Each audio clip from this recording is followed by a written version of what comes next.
Welcome back to my channel. நம்ம சேனலில் இன்றைக்கி என்ன பார்க்க போகிறோன்னா மஞ்சப்பால் இறால் கிரேவி. சுட சுட சுவையான மஞ்சப்பால் இறால் கிரேவி. இந்த கிரேவியை சொல்லும்போதே நாக்கில் எச்சில் ஊறும்.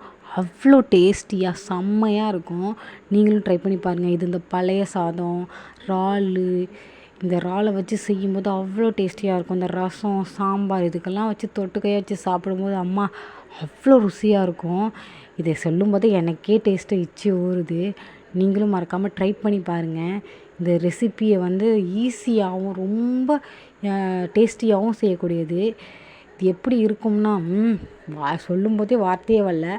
நீங்களும் வாங்க வீடியோக்குள்ளே போய் பார்க்கலாம்.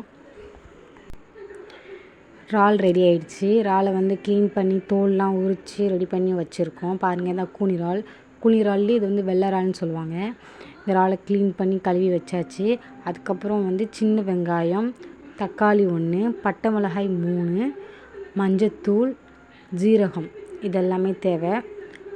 இப்போ எல்லாத்தையும் என்ன பண்ண போகிறோன்னா, ஒரு பவுலில் எடுத்து வச்சுக்கிட்டு அதை மிக்ஸி ஜாரில் போட்டு இந்த சின்ன வெங்காயம், தக்காளி, 3 பட்டை மிளகாய் அண்டு மஞ்சத்தூள் இது எல்லாத்தையுமே மிக்ஸி ஜாருக்குள்ளே போட்டு நல்லா மைய அரைச்சிக்கணும். அரைச்சி ஒரு பேஸ்ட்டு பதத்துக்கு வந்துடும். இப்போ எல்லாத்தையும் எடுத்து நம்ம மிக்ஸி ஜாருக்குள்ளே போட்டுட்டு அதோடு சேர்த்து உப்பு கொஞ்சம் லைட்டாக ஆட் பண்ணி நம்ம அரைச்சிக்க போகிறோம். இதில் உங்களுக்கு கொத்தமல்லி இருந்துச்சுன்னா கண்டிப்பாக கொத்தமல்லி ஆட் பண்ணி அரைச்சிங்கன்னா இன்னும் கொஞ்சம் டேஸ்டியாக இருக்கும். பச்சையாகவே தான் அரைக்கணும். அதே கொத்தமல்லி இல்லாத காரணத்தினால நான் அந்த பேர் என்ன, வெங்காயம், தக்காளி, பட்டை மிளகாய் எல்லாம் போட்டு ஜீரகம், மஞ்சத்தூள்லாம் போட்டு அரைச்சிக்கிறேன். இப்போ அதை அரைச்சி நல்லா பேஸ்ட்டாக மைய வந்துடும். பார்த்தாலே தெரியும், நல்லா கொல கொலன்னு இருக்கா. அதை என்ன பண்ண போகிறோன்னா, ஒரு கடாயை எடுத்து அது மஞ்சப்பால் அதில் ஊற்றி நல்லா கழுவி ஊற்றிக்கணும். ஊற்றி சுத்தமாக ஊற்றின பிறகு அதை நல்லா குழம்பு மாதிரி, அதாவது ரொம்ப தண்ணியாகவும் இல்லாமல் அந்த சட்னி வைப்போம்ல அந்த பதத்துக்கு நம்ம அதை கரைச்சி எடுத்து வச்சுக்கணும். வச்சுட்டு அதில் லைட்டாக புளியை ஊற வச்சு அதோடு சேர்த்து பிசைஞ்சு விட்டுக்கிறோம். பிசைஞ்சு விட்டு இப்போ கருவேப்பிலை போட்டாச்சு. கருவேப்பிலையும் அதோட போட்டு லைட்டாக உப்பும் அதில் போட்டு நல்லா பிசைஞ்சு அப்படியே சட்னி பதத்துக்கு, சட்னி கொஞ்சம் திக்காகவும் இதாகவும் இருந்தால் எப்படி இருக்குமோ அந்த பதத்துக்கு நல்லா எடுத்து போட்டு வச்சுக்கிறோம். அடுத்ததாக என்ன பண்ண போகிறோன்னா, நம்ம உரித்து வச்சுருக்கோம்ல அந்த இறாலை எடுத்து அதில் ஆட் பண்ண போகிறோம். ஆட் பண்ணி அதோடு சேர்த்து நல்லா கரைச்சி விடணும். கரைச்சி விட்டு நல்லா ஒரு பேஸ்ட்டான பதத்துக்கு நல்லா வந்துடும். வந்த பிறகு அதுக்கப்புறம் தான் நம்ம என்ன பண்ண போகிறோன்னா, அதை நல்லா கரைச்சி விட்டு உப்போடு சேர்த்து நல்லா மிக்ஸ் பண்ணி நல்லா பிசைஞ்சு விடணும். பிசைஞ்சு விட்டு அடுப்பில் இப்போ நம்ம என்ன பண்ண போகிறோம், நான் பிசைஞ்சு வச்சுருக்க எல்லாத்தையுமே எடுத்து கடாயில் அடுப்பில் வைக்க போகிறோம். இப்போ ரெடி ஆகிடுச்சு. நல்லா பதத்தை பார்த்து வச்சாச்சு. அது உப்பெல்லாம் சால்ட்லாம் கரெக்டாக போட்டாச்சு. இப்போ நம்ம அடுப்பில் வச்சாச்சு. அது கொதிக்குது. நல்லா லோ ஃப்ளேமில் வைக்கலாம், இல்லை ஹை ஃப்ளேம்லேயும் வைக்கலாம். வச்சு நல்லா கொதி வந்துகிட்ருக்கு. அது கொதிக்கும் போதே நல்ல ஒரு ஸ்மெல்லு வரும். அந்த மஞ்சப்பால், அந்த மஞ்சத்தூள் போடுறதுனால ஜீரகம் போடுறதுனாலையும் நல்ல ஒரு ஸ்மெல் ஒன்று வரும்.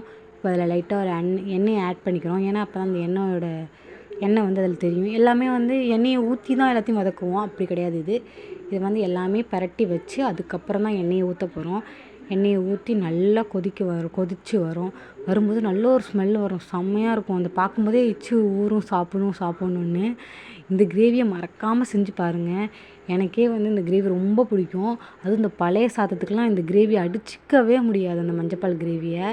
இது எப்படி சொல்கிறது, இதை மீன்லேயும் வச்சு செய்யலாம். மீனில் வச்சு செய்யும்போது கண்டிப்பாக இன்னும் டேஸ்டியாகவும் இருக்கும். இதே அம்மியில் வச்சு அரைச்சி செய்யும்போது இந்த ரெசிபிக்கு சான்ஸே இல்லை. அவ்வளோ டேஸ்டியாக இருக்கும். இதை மிக்சியில் அரைக்கும் போதே இவ்வளோ டேஸ்ட்டுனா அதில் அம்மியில் அரைச்சி வச்சு சாப்பிட்டா அவ்வளோ டேஸ்ட்டாக இருக்கும். இதில் நம்ம இன்னும் கொத்தமல்லி ஆட் பண்ணி செஞ்சிருந்தோம்னு வச்சுக்கோங்க, செம்ம டேஸ்டியாக இருக்கும். நம்மள்கிட்ட கொத்தமல்லி இல்லை. ஆனால் இது செம்ம டேஸ்டியான ரெசிபி.